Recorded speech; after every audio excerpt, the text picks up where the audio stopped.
jefe del departamento de neonatología durante muchos años y hemos decidido consultarlo sobre algunos temas que tienen que ver con las habilidades comunicacionales en el CTI neonatal, justamente por su trayectoria. En principio, José, quisiéramos saber cuáles son las cualidades que, a su entender, tiene que tener el personal que trabaja en CTI neonatal. Los padres, igual que cualquier otro ámbito, llegan al hospital con un nivel de vinculación que implica una confianza. El personal de cualquier ámbito del hospital o del CTI neonatal tiene que saber que no hay comunicación si no hay establecida previamente un vínculo de confianza. Por eso la construcción que el personal debe hacer es una construcción primero de entender al otro y darle confianza sobre la función que uno va a hacer.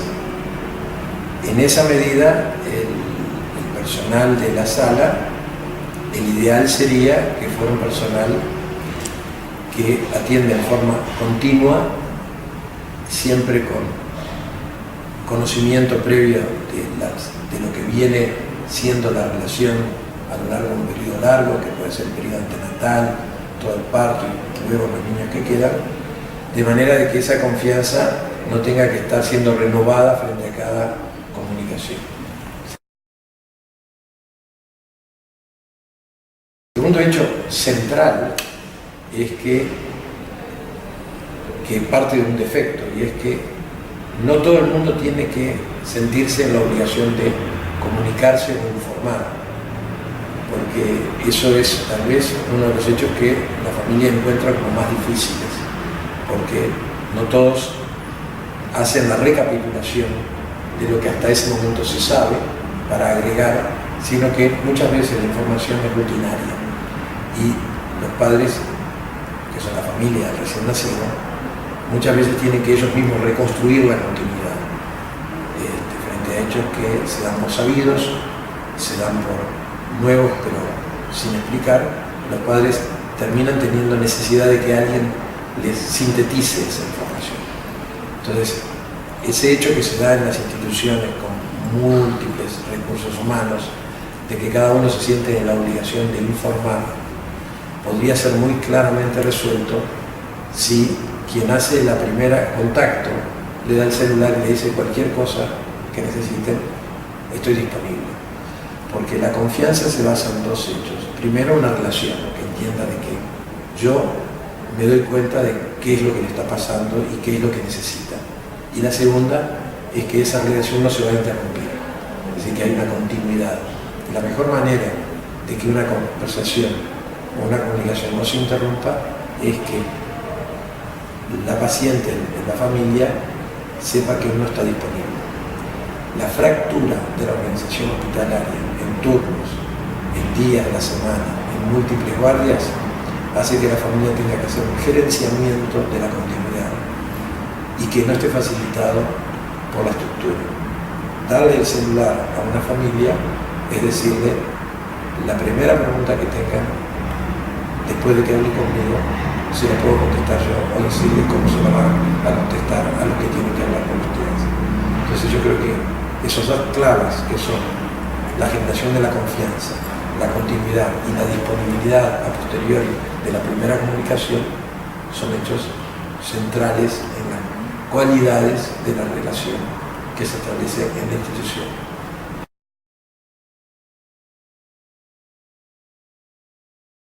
Hay algunas, obviamente, diferencias entre la familia que tiene ya una representación de lo que va a pasar y no le cambia. Por ejemplo, que esperaba un niño normal y el niño está con eso y la mamá está dándole el pecho y está en la sala y está toda la familia alegre, que es la familia que se encuentra con una situación nueva. Esa situación nueva que requiere una comunicación que se inicia sobre una nueva representación del paciente, también implica que nosotros estemos disponibles a los tiempos, porque los tiempos no son los mismos. Por eso toda comunicación es bueno saber en dónde está. Es muy fácil de aprender, es una capacidad muy sencilla. Alcanza con decirle de todo lo que usted sabe hasta este momento, yo tal vez no sé exactamente dónde está usted, pero si usted me lo cuenta, como si se lo fuera a contar a un amigo o una amiga que nunca habló, usted me lo puede repetir. Esa primera instancia de ponerse al nivel de comunicación tiene que terminar con otra, que la paciente sepa dónde estamos nosotros, o no vamos a estar nunca al mismo tiempo. Entonces uno le puede explicar a la paciente, a la madre, cómo uno ve la situación y entender cómo una persona la ve. Nunca van a ser iguales. Solamente podrían ser iguales si un colega que tenga el mismo tiempo de facultad, el mismo tiempo de especialidad, tiene la desgracia de tener una situación imprevista que él atiende en otros y que se da cuenta por su experiencia de que es igual.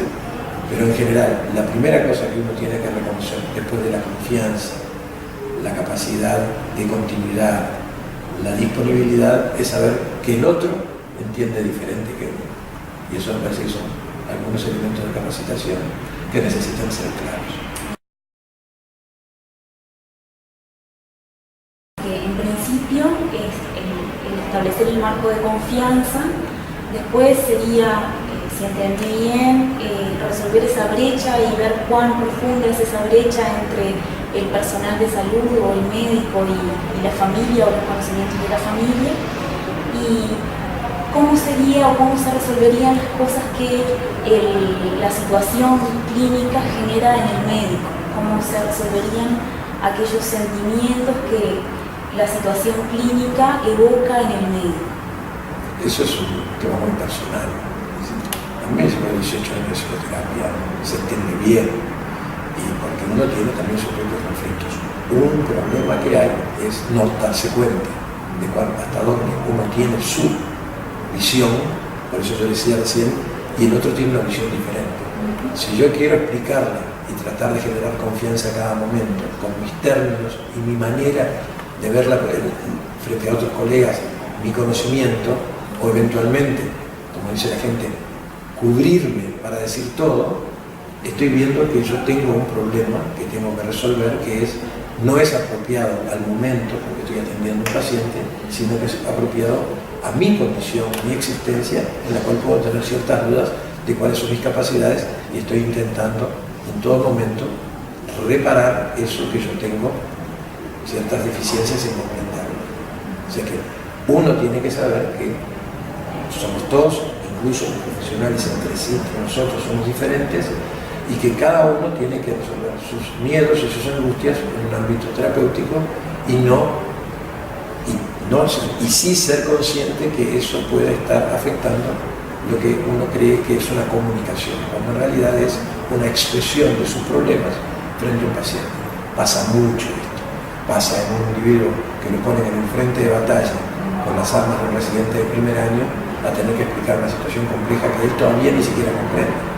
Entonces, las instituciones tienen que tener la capacidad de ir mostrando generacionalmente los roles, y uno de los roles que el médico va incorporando, que es la seguridad de que está haciendo el bien y que lo propio no se interpone en la comunicación, es algo que se construye en el tiempo, en los roles, en la organización, para lo cual se necesita mucha exposición de la gente que inicia a la gente que está.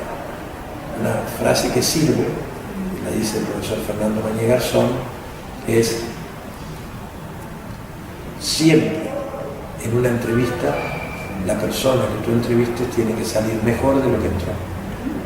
Es decir, si uno se esfuerza en que la persona se sienta sostenida, como lo puede sentirse un familiar, como puede sentirse un ser querido, con la palabra de uno, esa situación es también terapéutica, pero implica que la persona, que es el profesional, esté en capacidad de reconocer que no está haciendo un acto defensivo, que está haciendo un acto altruista de acompañamiento, y eso en la carrera lleva tiempo, terapia, y eventualmente otros que le ayuden a mirar ese rol y entenderlo, comprenderlo y aprenderlo sobre base humana y no sobre libros.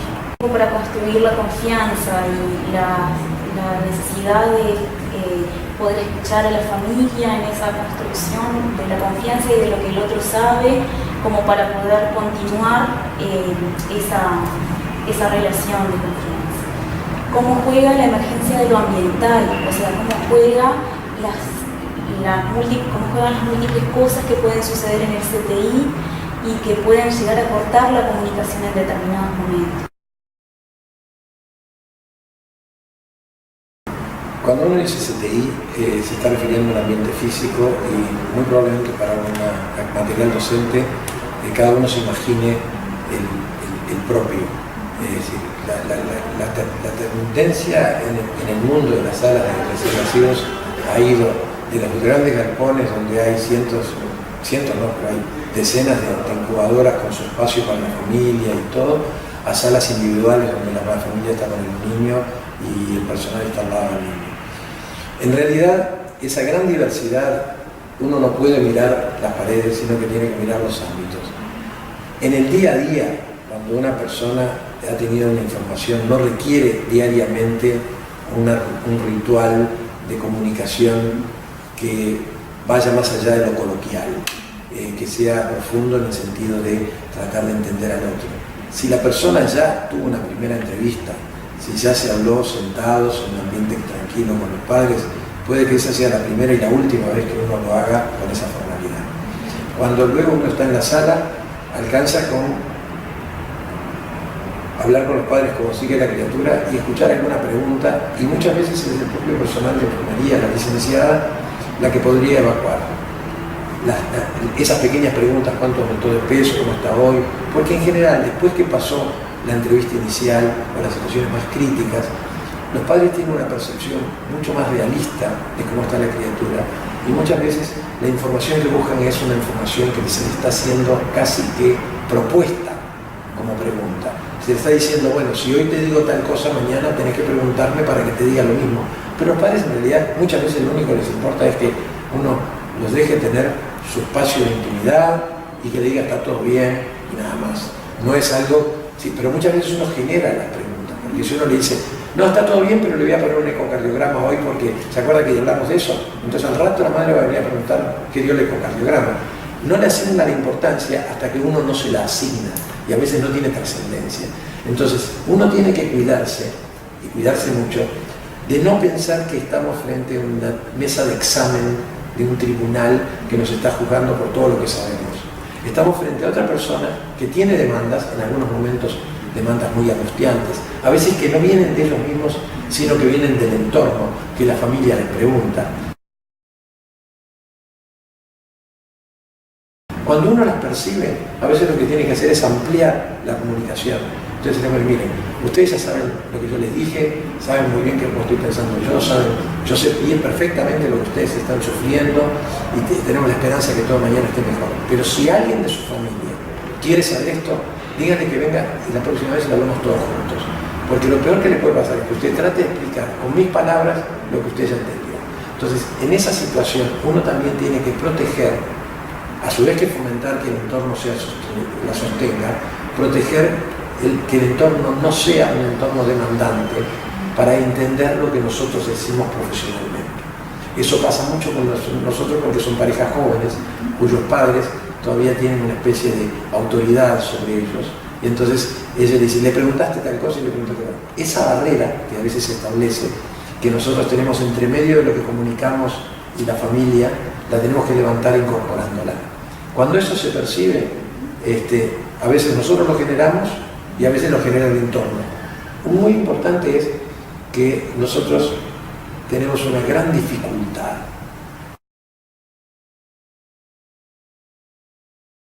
Muchas veces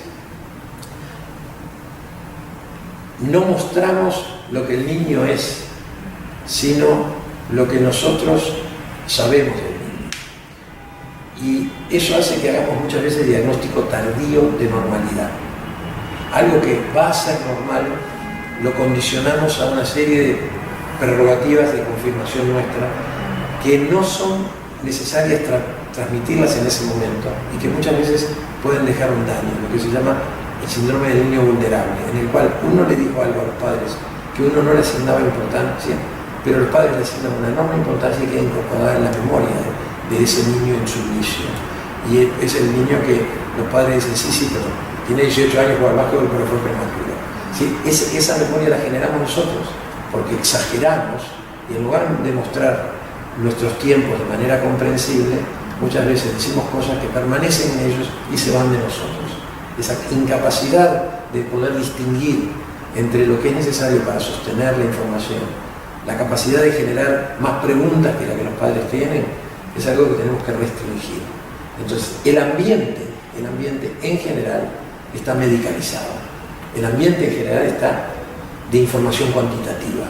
El ambiente en general está de pronósticos que se dicen tempranamente, aunque no cambien para nada la situación del niño y generan angustias. Y muchas veces también el ambiente está fuera del diálogo, porque es el ambiente de la familia que hay que tener en cuenta.